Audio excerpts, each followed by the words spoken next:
Bem-vindo e bem-vinda ao 365 Dias com a Bíblia. Chegamos ao dia 47 da nossa jornada de leitura da Palavra de Deus em um ano. Hoje, a nossa meditação vai nos levar a Êxodo, capítulos 26 e 27, aos Salmos 47 e 48 e também ao Evangelho de Mateus, no capítulo 25. Juntos, vamos refletir sobre a fidelidade naquilo que Deus nos confia, a alegria de ter o Senhor como nosso Rei e a nossa responsabilidade com os dons que recebemos. Se por acaso hoje é o seu primeiro dia por aqui, sinta-se em casa e aproveite para se inscrever no canal e não perder nenhum passo dessa nossa caminhada. O nosso caminho de hoje tem 4 paradas muito especiais. A gente começa com as instruções detalhadas para a construção da morada de Deus no deserto. Depois, vamos elevar nosso coração em louvor ao nosso Rei soberano. Em seguida, vamos refletir sobre a parábola dos talentos e a responsabilidade que temos com nossos dons. E por fim, o catecismo vai nos lembrar da beleza do plano original de Deus para o homem no paraíso. Preparado? Vamos começar? A nossa primeira leitura nos leva ao livro do Êxodo, capítulo 26. Aqui, o próprio Deus está instruindo Moisés sobre como construir o tabernáculo. Pense nisso, o santuário onde a presença dele habitaria no meio do povo.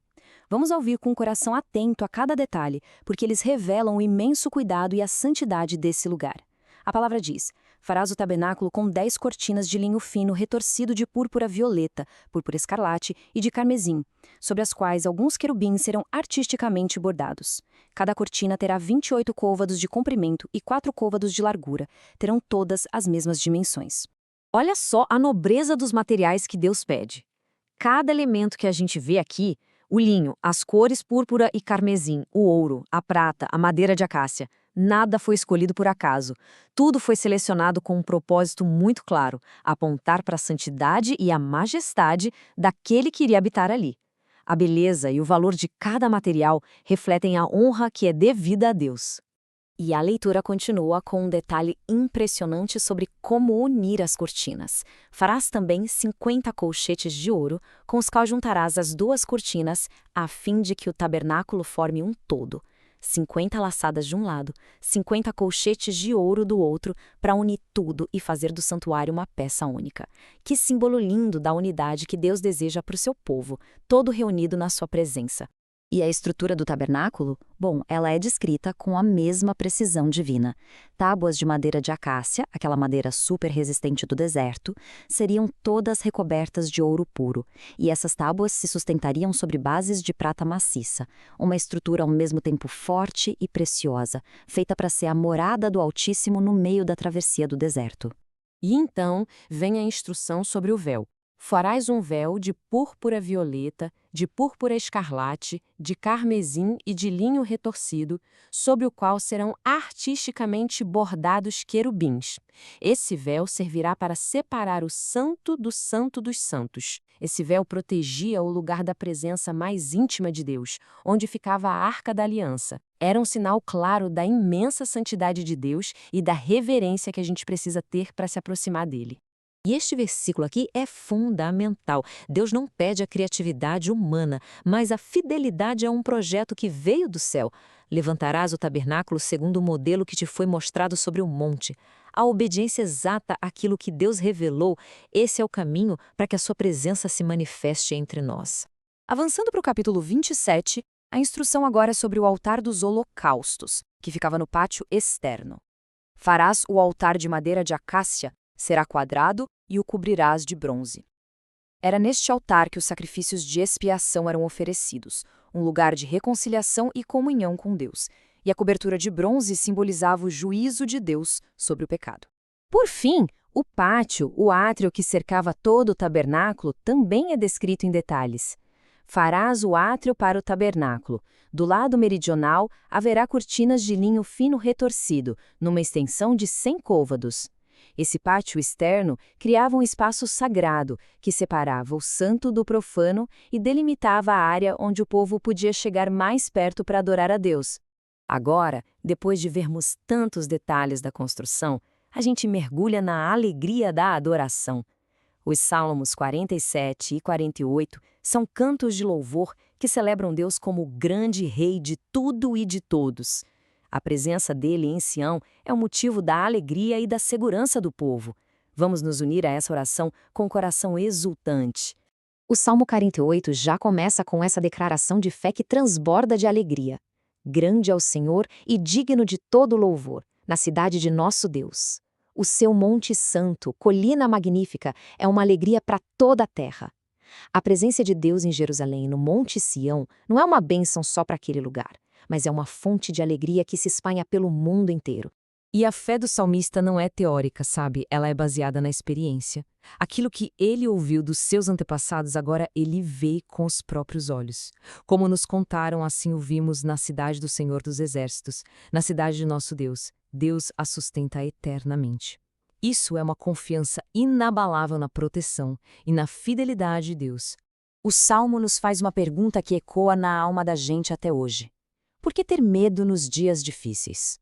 E a resposta do salmista não está na força humana, mas na certeza da presença de Deus, que é o nosso refúgio e a nossa fortaleza. O Salmo 47 continua essa mesma alegria, convidando todos os povos a aplaudir e a aclamar a Deus, porque Ele é o Rei de toda a terra. Uma fé que não tem fronteiras. Então, o que esses salmos nos mostram é um contraste muito claro. De um lado está a confiança passageira nas riquezas, nos bens, nos poderes deste mundo, que um dia acabam. Do outro lado está a esperança firme daqueles que confiam em Deus, que sabem que Ele livrará sua alma da morte. A verdadeira segurança não está no que a gente acumula, mas na presença soberana do Deus vivo que cuida de nós. E agora a gente chega ao Novo Testamento. E aquele tema da fidelidade que a gente viu com tanto detalhe na construção do tabernáculo volta com uma nova profundidade. Jesus nos conta a parábola dos talentos, uma lição poderosa sobre a responsabilidade que cada um de nós tem com os dons que Deus nos confia. A história começa com um homem que, antes de viajar, entrega seus bens aos servos. A um deu 5 talentos, a outro 2 e a outro 1, segundo a capacidade de cada um. Depois partiu. Um detalhe importante: a distribuição não é igual, mas é justa, porque o Senhor dá a cada um segundo a sua capacidade. Ele conhece bem os seus servos. Depois de um longo tempo, o Senhor volta. É o dia do acerto de contas.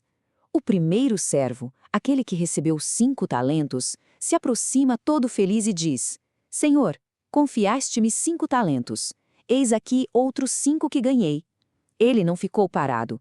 Ele trabalhou, negociou, investiu e conseguiu multiplicar o que recebeu. Uma atitude de pura diligência e fidelidade. E a resposta do Senhor é cheia de alegria e recompensa. Muito bem, servo bom e fiel. Já que foste fiel no pouco, eu te confiarei muito. Vem regozijar-te com teu Senhor.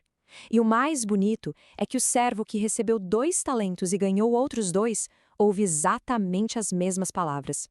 O que importa para o Senhor não é a quantidade, mas a fidelidade.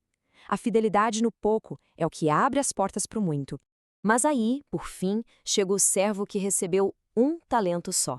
E a justificativa dele revela uma visão distorcida que ele tinha do seu senhor, uma paralisia que veio do medo. Senhor, sabia que és um homem duro, por isso tive medo e fui esconder teu talento na terra. Eis aqui, toma o que te pertence. Por medo de perder, ele não fez nada, apenas escondeu. A resposta do Senhor a ele é dura, direta, servo mau e preguiçoso. Ele é julgado não porque perdeu o talento, mas porque nem sequer tentou, pela sua inércia. E a conclusão é severa. Tirai-lhe este talento e a esse servo inútil jogai-o nas trevas exteriores. Ali haverá choro e ranger de dentes. A parábola é um alerta muito sério sobre o perigo de enterrar os dons de Deus por medo ou por preguiça. Depois da leitura da palavra, ouvimos agora o Catecismo da Igreja Católica, parágrafos 374 a 384, como síntese da fé vivida e transmitida pela Igreja. Essa sessão nos leva de volta ao início de tudo, para entendermos a condição original do ser humano, o estado de graça e harmonia no paraíso. O Catecismo nos ensina que nossos primeiros pais, Adão e Eva, foram criados num estado de santidade e justiça originais. Mas o que isso significa? Significa que eles participavam da própria vida divina, viviam numa amizade íntima com o Criador E essa amizade gerava uma harmonia profunda dentro deles, entre eles e com toda a criação. E como era essa harmonia na prática? Bem, era uma harmonia total. A pessoa humana vivia em paz consigo mesma, sem as lutas interiores que a gente conhece. Havia uma harmonia perfeita entre o homem e a mulher. O trabalho não era um peso, mas uma colaboração alegre com Deus na obra da criação. O ser humano tinha domínio sobre si mesmo, livre daquela inclinação para o mal, e não conhecia nem o sofrimento nem a morte.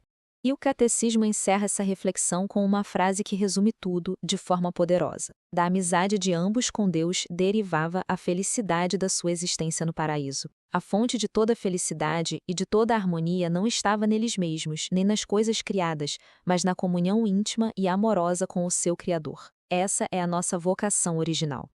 Que jornada de hoje! Caminhamos por Êxodo 26 e 27, Salmos 47 e 48, Mateus 25 e os parágrafos 374 a 384 do Catecismo da Igreja Católica.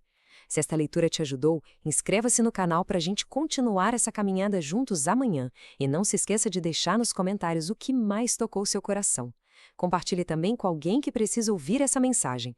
Nos vemos no próximo dia da nossa jornada.